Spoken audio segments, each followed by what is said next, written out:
S Mallikarjuna ಎಂಬ ಹೆಸರಿನ ನಾನು ಕಾನೂನಿನ ಮೂಲಕ ಸ್ಥಾಪಿತವಾದ ಭಾರತದ ಸಂವಿಧಾನ ವಿಷಯದಲ್ಲಿ ನಿಜವಾದ ಶ್ರದ್ಧೆ ಮತ್ತು ನಿಷ್ಠೆಯನ್ನು ಹೊಂದಿರುತ್ತೇನೆಂದು ನಾನು ಭಾರತದ ಸಾರ್ವಭೌಮತ್ವವನ್ನು ಮತ್ತು ಅಖಂಡತೆಯನ್ನು ಎತ್ತಿ ಹಿಡಿಯುತ್ತೇನೆಂದು ಮತ್ತು ಕರ್ನಾಟಕ ರಾಜ್ಯದ ಮಂತ್ರಿಯಾಗಿ ನನ್ನ ಕರ್ತವ್ಯವನ್ನು ಶ್ರದ್ಧಾಪೂರ್ವಕವಾಗಿ ಮತ್ತು ಅಂತಃಕರಣಪೂರ್ವಕವಾಗಿ ನಿರ್ವಹಿಸುತ್ತೇನೆಂದು ಭಯ ಅಥವಾ ಪಕ್ಷಪಾತವಿಲ್ಲದೆ ರಾಗದ್ವೇಷವಿಲ್ಲದೆ ಎಲ್ಲ ಬಗೆಯ ಜನರಿಗೆ ಸಂವಿಧಾನಕ್ಕೆ ಮತ್ತು ಕಾನೂನಿನ ಅನುಸಾರವಾಗಿ ನ್ಯಾಯವಾದುದನ್ನೇ ಮಾಡುತ್ತೇನೆಂದು ಕಲ್ಲೇಶ್ವರ ದೇವರ ಹೆಸರಿನಲ್ಲಿ ಪ್ರಮಾಣ ಮಾಡುತ್ತೇನೆ.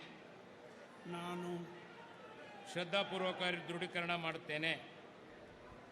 ನಾನು ಎಸ್ ಮಲ್ಲಿಕಾರ್ಜುನ್ ಎಂಬ ಹೆಸರಿನ ನಾನು ಕರ್ನಾಟಕ ರಾಜ್ಯದ ಮಂತ್ರಿಯಾಗಿ ನನ್ನ ಪರ್ಯಾಲೋಚನೆಗೆ ತರಲಾಗುವ ಅಥವಾ ನನಗೆ ತಿಳಿದು ಬರುವ ಯಾವುದೇ ವಿಷಯವನ್ನು ರಾಜ್ಯದ ಮಂತ್ರಿಯಾಗಿ ನನ್ನ ಕರ್ತವ್ಯಗಳ ಯುಕ್ತ ನಿವಾರಣೆಗೆ ಅಗತ್ಯವಾಗಬಹುದಾದ ಸಂವಿಧಾನದಲ್ಲಿ ಅನ್ಯಥ ಯಾರೇ ವ್ಯಕ್ತಿ ಅಥವಾ ವ್ಯಕ್ತಿಗಳಿಗೆ ಪ್ರತ್ಯಕ್ಷವಾಗಿ ಅಥವಾ ಪರೋಕ್ಷವಾಗಿ ತಿಳಿಸುವುದಿಲ್ಲ ಅಥವಾ ಬಹಿರಂಗಪಡಿಸುವುದಿಲ್ಲ ಎಂದು ಕಲ್ಲೇಶ್ವರ ದೇವರ ಹೆಸರಿನಲ್ಲಿ ಪ್ರಮಾಣ ಮಾಡುತ್ತೇನೆ. ಶ್ರದ್ಧಾಪೂರ್ವಕವಾಗಿ ದೃಢೀಕರಣ ಮಾಡುತ್ತೇನೆ.